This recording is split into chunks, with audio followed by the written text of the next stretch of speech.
신앙 고백 우리 하겠습니다. 나는 전능하신 아버지 하나님 천지의 창조주를 믿습니다. 나는 그의 유일하신 아들 우리 주 예수 그리스도를 믿습니다. 그는 성령으로 잉태되어 동정녀 마리아에게서 나시고 본디오 빌라도에게 고난을 받아 십자가에 못 박혀 죽으시고 장사된 지 사흘 만에 죽은 자 가운데서 다시 살아나셨으며 하늘에 오르시어 전능하신 아버지 하나님 우편에 앉아 계시다가 거기로부터 살아있는 자와 죽은 자를 심판하러 오십니다. 나는 성령을 믿으며 거룩한 공교회와 성도의 교제와 죄를 용서받는 것과 몸의 부활과 영생을 믿습니다. 아멘. 찬송가 193장 부르시죠.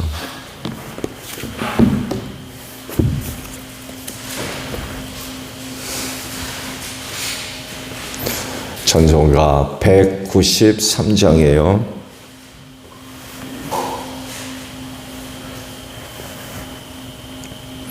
성령의 봄바람 불어오니 믿음의 새싹이 흠터오고 성령의 단비로 흡족하니 메마른 영혼을 적셔주네. 불같은 성령이 임하시니 마음의 기쁨 넘쳐나네. 성령의 생수를 마시는 자 갈급한 심령이 해갈되고 성령의 충만함 받은 자는 마음의 평안을 누리겠네. 성령의 감동 받은 자는 주님의 사랑 깨닫겠네. 성령의 은사를 받은 자는 시기와 질투가 사라지고 성령의 지혜를 받은 자는 이웃과 한 형제 되었도다. 성령의 권능 받은 자는 사랑의 복음 전파하세. 말씀을 봅니다. 고린도전서 2장 10절에서 마지막 절까지 말씀해요. 하나님께서는 성령을 통하여 이런 일들을 우리에게 계시해 주셨습니다. 성령은 모든 것을 살피시니 곧 하나님의 깊은 경륜까지도 살피십니다. 사람 속에 있는 그 사람의 영이 아니고서야 누가 그 사람의 생각을 알 수 있겠습니까? 이와 같이 하나님의 영이 아니고서는 아무도 하나님의 생각을 깨닫지 못합니다. 우리는 세상의 영을 받은 것이 아니라 하나님에게서 오신 영을 받았습니다. 그것은 하나님께서 우리에게 은혜로 주신 선물들을 우리로 하여금 깨달아 알게 하시려는 것입니다. 우리가 이 선물들을 말하되 사람의 지혜에서 배운 말로 아니하고 성령께서 가르쳐 주시는 말로 합니다. 다시 말하면 신령한 것을 가지고 신령한 것을 설명하는 것입니다. 그러나 자연에 속한 사람은 하나님의 영에 속한 일들을 받아들이지 아니합니다. 그런 사람에게는 이런 일들이 어리석은 일이며 그는 이런 일들을 이해할 수 없습니다. 이런 일들은 영적으로만 분별되기 때문입니다. 신령한 사람은 모든 것을 판단하나 자기는 아무에게서도 판단을 받지 않습니다. 누가 주님의 마음을 알았습니까? 누가 그분을 가르치겠습니까? 그러나 우리는 그리스도의 마음을 가지고 있습니다. 아멘. 오늘 아침에는요, 10절에 있는 말씀을 함께 나누려고 합니다. 10절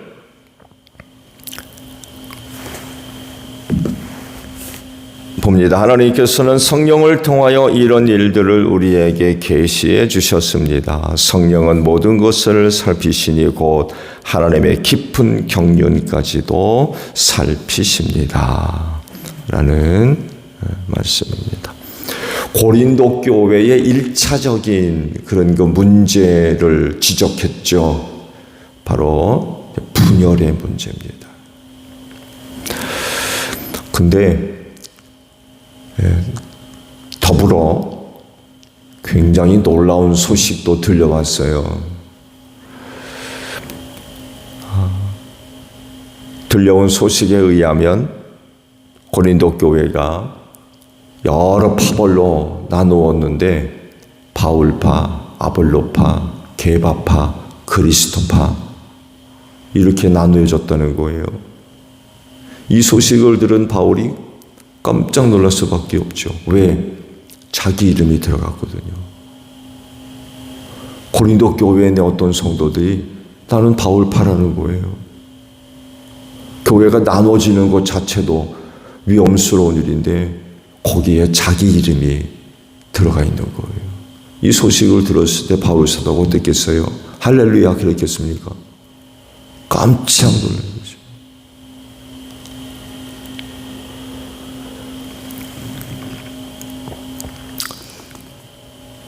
그 소식대로라면 고린도 교회가 분열되는데 결국 바울이 어떤 영향을 준 것처럼 보일 수밖에 없어요. 생각해 보세요. 다른 누군가가 고린도 교회 내에 이런 이야기를 들었다고 생각해 보세요. 바울이 거기에 가가지고 교회를 분열시켰네?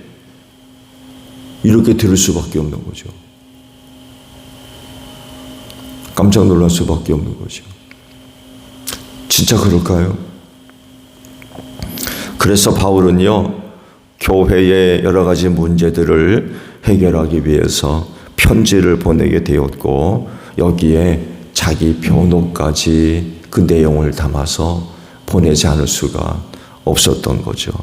자기 변호의 주제는 결국 교회가 분열하게 되는 데 있어서 내 이름, 바울의 이름이 지금 언급되고 있는데 도대체 이게 말이 되는 거냐? 이거예요, 결국. 자기를 변호한다는 얘기는 바로 이런 내용입니다. 아니, 너희가 분열하는데 바울파가 있다니 이게 말이 되는 소리냐? 변호의 내용은 바로 이런 겁니다.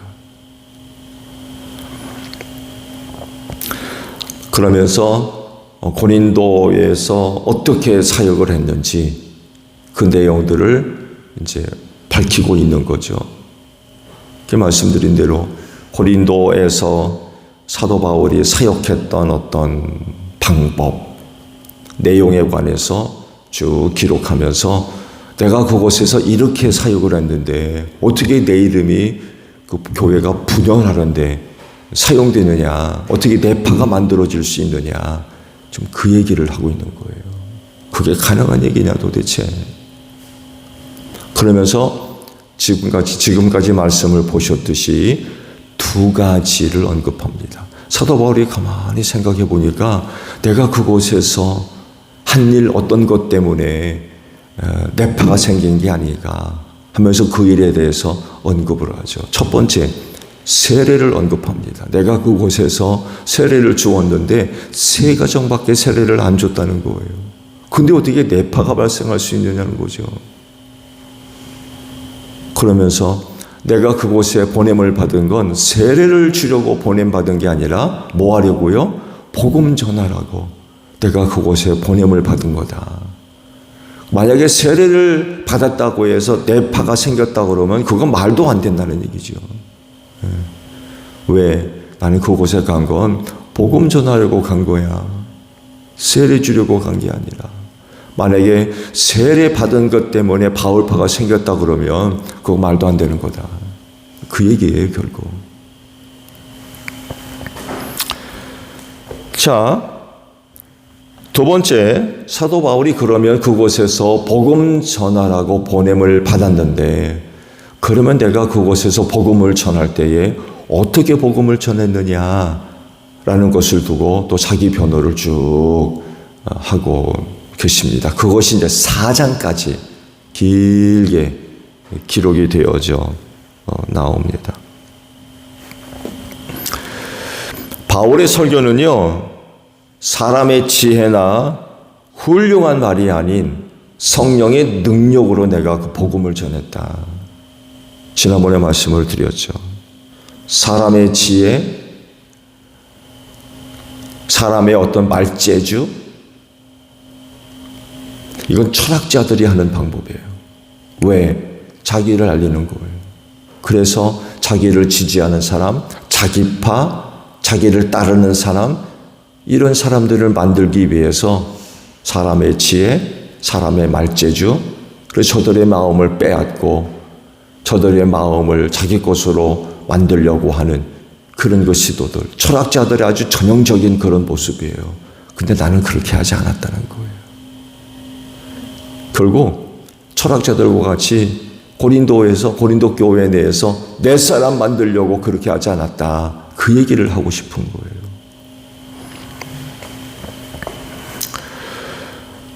바울의 설교는 사람의 지혜나 훌륭한 말이 아닌 성령의 능력, 성령의 능력이 나타난 증거로 내가 했다. 사람의 어떤 수단, 방법, 그런 게 아니라 성령의 능력으로 나타난 것을 힘입어서 내가 복음을 전했다. 설교를 하면 누가 보여져요? 바울이 보여져요. 여러분 보세요. 제가 지금 여기서 설교하잖아요. 누구를 봐요? 민 목사 보잖아요. 그렇죠. 이게 이대로 끝나면 그야말로 바울파가 만들어질 가능성이 높아요. 아무리 열심히 하고 순수한 마음을 가지고 해도 설교를 하게 되면 많은 사람들이 귀를 기울이고 설교하는 사람들을 보게 돼 있거든요. 그러다 보니까 아무리 순수한 마음으로 해도 어떤 사람들은 나는 바울파다 라고 하는 말이 안 나올 수가 없는 거예요. 근데 그들의 마음을 어디로 돌려놔요? 내가 그거 한 거 내 말재주로 한 게 아니야. 성령의 능력으로 나타남을 힘입어서 내가 그 일을 한 거야 라고 얘기함으로 인하여 나를 바라보는 시선을 누구한테 돌려놓는 거예요? 성령님께 눈을 돌리는 거예요. 내 힘 가지고 한 거 아니야. 내 재주로 한 거 아니야. 내 말재주로 한 것도 아니고 내가 갖고 있는 지혜, 경험, 지식 아니라는 거예요. 여러분, 바울이요, 유대교 입장에서 보면 아주 유능한 사람이었어요. 당대 최대의 학자였던 가말리알 문화생입니다. 박식한 사람이에요. 율법에 관해서 철저한 사람일 뿐만이 아니라 예수님의 제자 가운데 율법에 대해서만큼은 아주 정통한 사람이었어요. 그가 만약에 예수님을 믿지 않았다면 아마 훌륭한 율법 교사가 됐을 겁니다. 율법에 아주 박식한 사람이에요. 절대로 모르는 사람이 아니에요. 그런 그가 그런 고백을 하는 거예요. 나 설교하는 데 있어서 내가 알고 있는 지식, 경험, 그게 아니야. 성령의 능력에 나타난 것을 힘입고 내가 설교한 거야. 라고 하면서 자기를 바라보는 사람의 시선을 성령님께로 돌려놓는 거죠.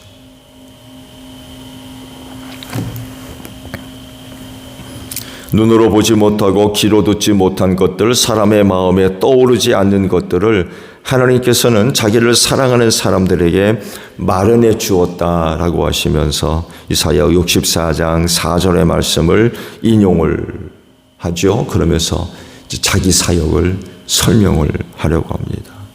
근데 이렇게 할 수 있었던 건 바로 성령을 통해서 가능했다는 거예요. 내가 성령을 받음으로 말미암아 내 안에 계신 성령께서 역사함으로 말미암아 남들이 보지 못하는 것을 보고 남들이 듣지 못한 것을 들었으며 다른 사람들의 마음에 생각나지 아니했던 것들이 내 마음에 생각났다는 거죠. 왜? 성령으로. 성령으로.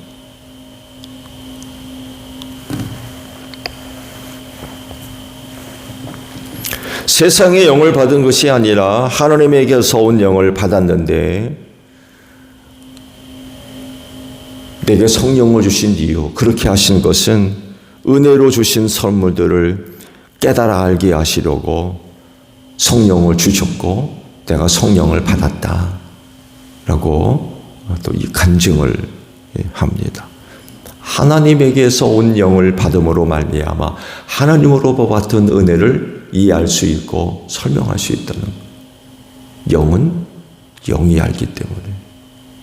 영을 받지 않으면 그런 것들은 모른다는 거예요. 얘기할 수도 없고 이해할 수도 없고 설명할 수도 없고 깨달을 수도 없다는 거예요. 설교자로서 복음을 전하는데 하나님이 주신 은혜를 이야기해야 되는데 그거 하나님이 주신 영을 받지 않으면 못한다는 거예요. 하고 싶은 얘기는 그거예요. 내가 한 거 아니야. 내 안에 계신 성령께서 도와주신 거야. 그걸 지금 얘기하고 싶은 거예요. 근데 어떻게 세상에 바울파가 생기니? 어떻게 바울파가 생길 수 있느냐? 그런 얘기인 거죠.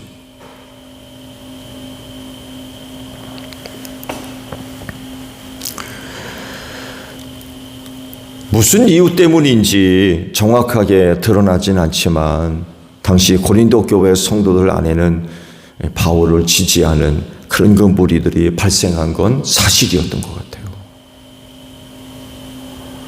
그렇지만 바울이 그곳에서 사역할 때 성도들을 분열시켜 자기 편 만들려고 사역한 것은 아니잖아요.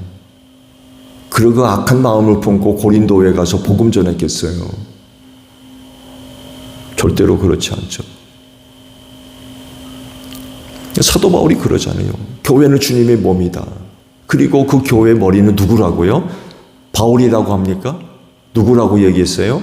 예수님이라고 그랬거든요. 교회 머리는 예수다.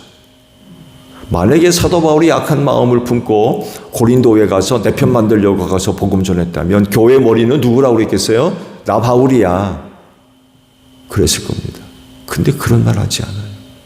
교회 머리는 예수라는 거예요. 이런 말씀을 본다면 결코 바울은 악한 의도를 가지고 고린도에 가서 복음 전한 게 아니었던 거예요. 그야말로 순수하게 저들의 영혼 구원하려고 그곳에 보냄을 받아서 복음을 전하고 설교를 했던 거죠. 근데 그럼에도 불구하고 바울파가 생겼어요. 바울파가. 깜짝 놀라지 않을 수가 없는 거죠. 나는 그렇게 바울파 만들려고 한 게 아닌데 바울파가 생긴 거. 이 문제를 어떻게 해결할 거냐라고 할 때 바울은요 그곳에서 복음 전하는 사역을 어떻게 감당했는지 알려줄 필요가 있었던 거죠. 즉 사람의 지혜나 훌륭한 사람의 말이 아니라 성령이 공급해 주시는 은혜로 감당했다는 거예요. 그렇게 함으로써 바울을 향한 성도들의 마음을 누구한테 돌려요? 성령님께로 향하게 하는 거예요. 내가 아니라 성령님의 역사라는 거예요. 그러니 나를 지지하고 나를 바라보고 나를 따르고 나를 의지할 것이 아니라 성령님을 봐야 돼. 성령님을 향해야 되고 성령님을 의지해야 돼. 왜? 내가 그 성령님의 은혜를 힘입고 그 일을 했기 때문에.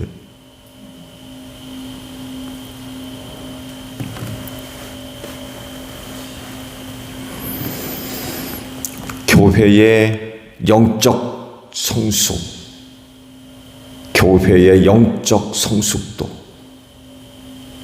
혹은 그리스도인의 영적 성장은요 사람을 향할 때가 아니라 삼위일체 하나님을 향할 때 얻는 은혜인 줄로 믿습니다. 그분을 향하지 않으면, 그분을 바라보지 않으면, 그분을 따르지 않으면 교회의 영적 성장, 그리스도인들의 성숙 이건 기대할 수 없어요.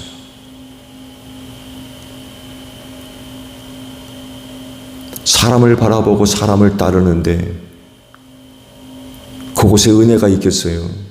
어떤 일이 벌어져요? 고린도 교회와 같이 나는 바울파, 나는 게바파, 아볼로파, 나는 예수파, 이런 파당이 생긴다는 거예요. 그러니 고린도 교회가 얼마나 혼란스러웠겠습니까? 분열이 발생했으니 얼마나 많은 갈등과 다툼이 있었겠어요. 그 교회의 영적 성수 그리스도인의 영적 성장은 사람을 향할 때 이루어지는 게 아니라 누구요? 삼위일체 하나님을 향하고 그분을 바라보고 그분을 의지하고 그분을 사랑하며 순종할 때에 얻어지는 은혜입니다. 결코 사람이 아니에요. 그래서 교회는 사람을 자랑하면 안 돼요. 그런데 자기를 내세워요? 자기를 드러내려고 그래요? 나를 따르라. 교회가 그런 곳입니까? 지난번에도 말씀 받잖아요. 자랑하려거든 누구를 자랑해라? 주님을 자랑하라는 거예요. 자기가 아니라.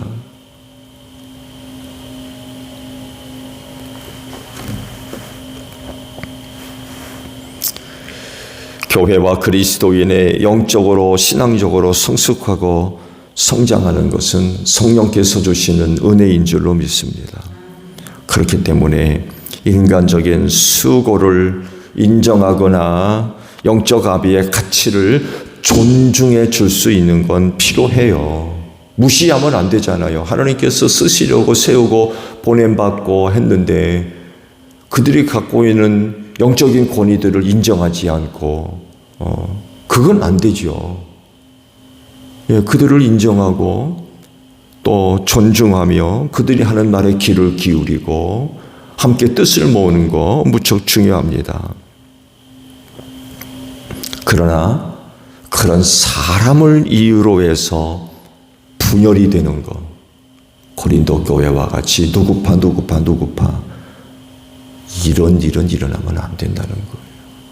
인정하고 존중하는 건 필요하지만 사람이 이유가 돼가지고 분열이 발생하고 네 편 내 편 이런 건 있으면 안 된다는 거예요.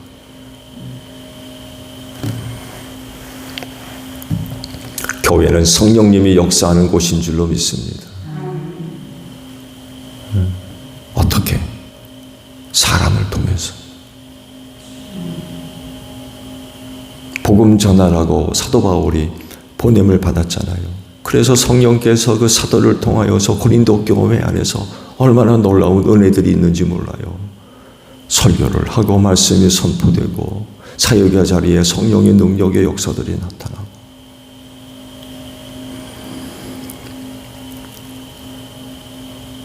사람을 통해서 누군가를 통해서 성령의 놀라운 능력의 역사들이 나타나는 곳이 교회입니다. 그렇다고 해서 사람을 지지해요? 사람을 바라보고 사람을 따르고 그를 통해 역사하는 누구를 바라봐야 돼요? 성령님을 바라봐야 돼요. 사람에게 나아가는 것이 아니라 삼일체 하나님께로 나아가야 돼요.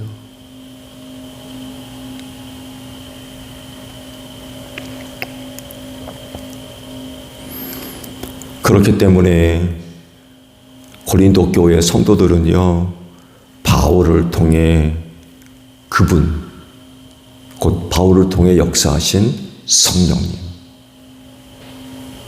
그분으로 나아가야 됩니다. 그분을 향해야 돼요. 바울에게서 멈출 것이 아니라 성령님에게로까지 나아가야 된다는 거예요. 근데 고린도 교회가 그러지를 못했던 거예요. 바울에게서 끝났어요. 거기서 끝날 것이 아니라 성령님께로 더 나가야 되는데 바울에게서 중단됐던 거예요. 그러니까 바울만 보는 거예요. 바울만 좋고 그러다 보니까 난 바울파야. 왜? 바울을 통해서 설교 듣고 은혜 받으니까. 근데 그렇게 하신 이는 성령님인데 바울은 아무것도 아니고, 근데 그거를 몰랐던 거예요.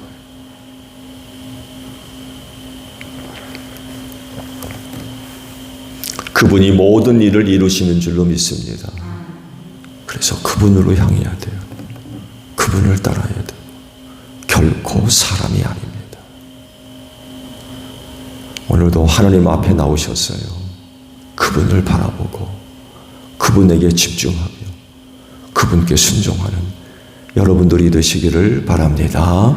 주기도문 합니다. 하늘에 계신 우리 아버지, 아버지의 이름을 거룩하게 하시며 아버지의 나라가 오게 하시며 아버지의 뜻이 하늘에서와 같이 땅에서도 이루어지게 하소서. 오늘 우리에게 일용할 양식을 주시고 우리가 우리에게 잘못한 사람을 용서하여 준 것 같이 우리 죄를 용서하여 주시고 우리를 시험에 빠지지 않게 하시고 악에서 구하소서. 나라와 권능과 영광이 영원히 아버지의 것입니다.